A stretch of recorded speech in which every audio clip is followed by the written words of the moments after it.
So this happened yesterday, and looking more into this contract as time has come through, very, very, very happy we signed Joe Burrow when we did. And for all those who talked trash, and said what they said about, oh, we overpaid Joe Burrow.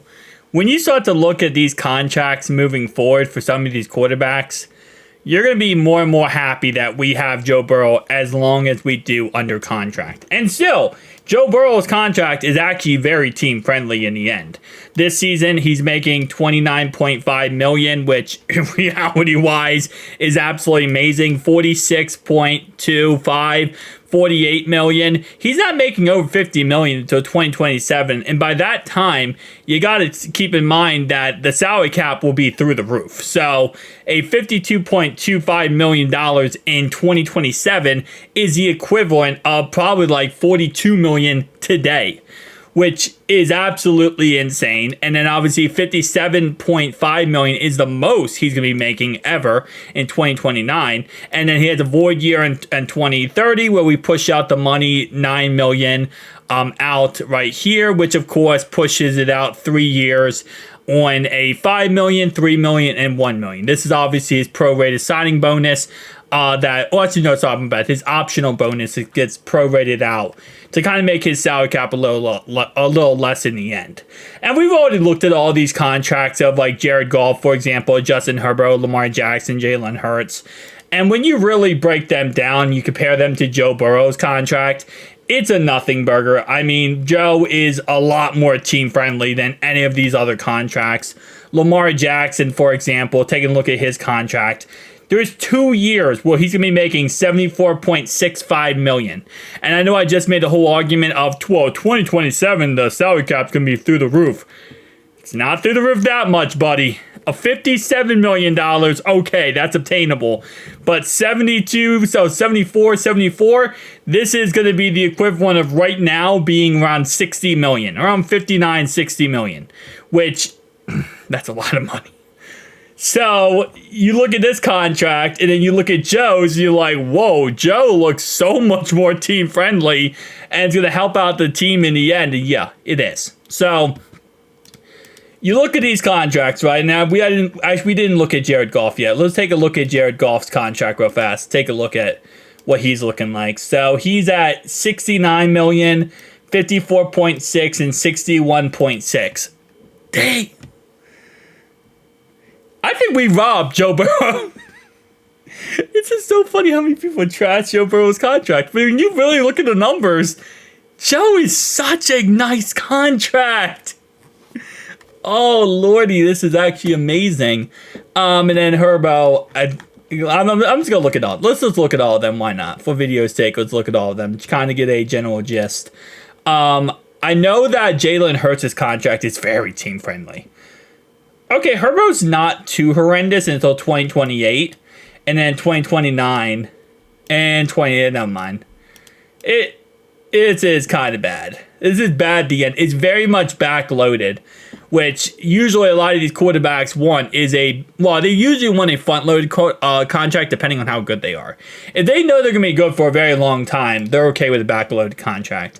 Kind of how the contract got structured for Patrick Mahomes. But Patrick Mahomes, his contract, very team friendly. He went a lot into trying to win championships, which you gotta give him credit for. And then obviously Jalen Hurts' contract. Actually, no, it's not. Never mind. I thought this was more team friendly, but he just put $97.5 million into a void year, which means, let me put this in perspective, okay? In 2029. On March 13th, 2029, Jalen Hurts is going to get a check from the Philadelphia Eagles for $97.5 million. They can't get rid of that check. They can't move it around. They can't change anything. They just have to bite the bullet and give him that check. He could retire at the end of the 2028 season, which will be 30 years old. And no matter what happens, even if he retires, he says, I'm never playing football again. March 13th, they still have to give him a $97.5 million check. Just take that in consideration. Jalen Hurts, he's going to make, again, all this money you see on your screen right here, and if he retires at the age of 30 and says, I'm walking away, I'm done, he's walking away with a $97.5 million pension plan, pretty much. Yeah. Tell me Herbo's contract. I'm sorry, tell me Joe Burrow's contract is not absolutely amazing. When you look at it compared to these other quarterbacks, and again, this is only going to go up. You know, Trevor Lawrence just got paid more money than Joe Burrow, right? And then Tua is going to get paid $58 million. I know there's a lot of people saying, oh, Tua's not going to get paid that much. Tua's not going to get paid that crazy money. He will. He will. He's the next quarterback up. And no matter what you think about it, no matter how you feel about it, he's going to get paid. And Dak Prescott's going to get paid more than Tua. And it's just going to keep going up. And we're going to get to a point where there's $60 million plus contracts per year for these players. And whether or not you believe that that's right, that they should be paid that, or they shouldn't be paid that, or whatever the case, at the end of the day, this is what's going to happen. And it's going to be absolutely insane. And I can't wait to see how these contracts end up in the future, because the reason why I'm so excited for it is I could sit here and sip my coffee until 2029, because that's when my quarterback has a contract till. And even 2029, they'll probably rework this contract in 2028, because it's not fully guaranteed, by the way. This is why we do not give fully guaranteed contracts. And Deshaun Watson should not have a fully guaranteed contract. When you have a fully guaranteed contract, you can't rework the contract. You can't. Because at the end of the day, you're fully guaranteed all that money. So every single cent in that contract, the player is owed. Now, when the player is not a fully guaranteed contract, you can rework that money. Push it forward, take away some money, give some more money, whatever. But when it's fully guaranteed, it's absolute dog crap. The only thing that's fully guaranteed in this contract, the fully guaranteed of this contract is $146.5 million.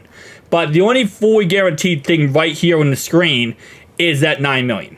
Right there. You have to give that no matter what. The rest of this contract, there are, again, $146 million fully guaranteed, but $9 million is the only thing I can't rework. Everything else, for the most part, I can rework, as long as I give him the $146 million guaranteed. Which, again, by 2029, he's already paid that. I mean, he's already going to make all that money, that $146 million guaranteed. His base salary right here. So 2028, I'm probably going to rework his contract. I'm going to give an extension, probably until, probably a 4 or 5 year contract extension until he's 37. And then I'm going to rework some of this money from these last, from this last 2 years. I'm going to rework the 53.5, 57.5, push that money toward the future, take away some, and rework it for a 5 year extension. And probably what they're going to end up doing is what some teams do as well, is you can also just give a signing bonus. So for example, I'll take these last 2 years, right, of this money right here. I'll say, I'm going to pay you out the rest of the money that you are owed over the guaranteed money over these last 2 years. And I'm going to extend you 5 years. So that's another thing they could do as well. That's what we did with Trey Hendrickson, actually. We actually paid him out the money he was guaranteed, and then we gave him an extension. And then 6 months later, said that was not good enough. GG. See you guys next one. Peace out.